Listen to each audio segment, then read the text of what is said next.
Ayan, hello po mga kapitbahay. This is Kapitbahay USA. Ayan, alam niyo po ba mga kapitbahay, ilang araw na ako masama talaga yung pakiramdam ko. Para mapansin niyo talaga yung mata ko pa, parang feeling ko, parang may sakit talaga ako. So, 2 days na pa akong parang inuubo ako, tsaka nangangatipin na naman ako. Kasi parang feeling ko nahawa ko sa asawa ko. Meron po kasi siyang flu. So, ganun po talaga. So, ngayon po talaga kahit masama yung pakiramdam ko, nagpunta po talaga ako ng Asian store. Kasi gusto ko po talaga kumain ng may sabaw at saka maasim at maanghang po na sinigang ng ulo ng salmon. Kaya po mga kapitbahay, ayan po talaga, nagluto po talaga ako ng sinigang na salmon po mga kapitbahay. Ayan po ha, ayan. Ito po yung aking sinigang na ulo ng salmon mga kapitbahay.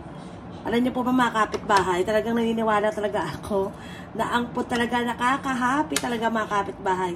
Tapos nilagyan ko talaga siya ng sili, ayan. Sobrang anghang, tapos ang dami niyang kamatis mga kapitbahay.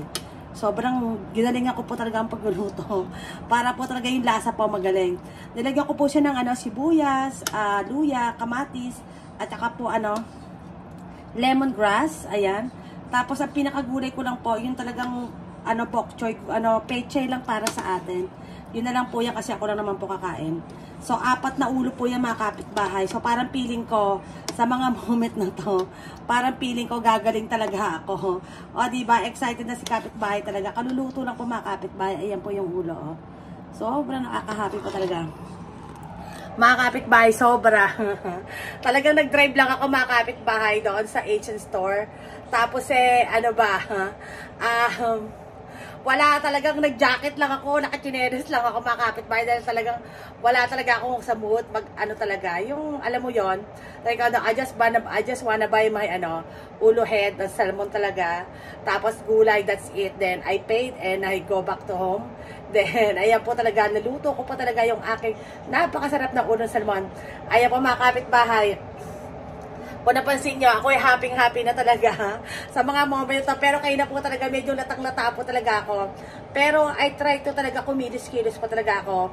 Kasi mga kapitbahay, pag ako may sakit, ibang klase ako, hindi talaga ako naupo at nahiga. I try to move talaga, nakapaghugas ako ng plato, nakapaglaba pa ako, at saka parang feeling ko, meron na akong energy. Kasi nakita ko na ngayon sinigang ng salmon. Mga kapitbahay, tapos naamoy ko siya, nalasahan ko na siya. Sobrang nakaka-happy mga kapitbahay. Mga kapitbahay, thank you so much for watching. Love you all. Love, love kapitbahay USA.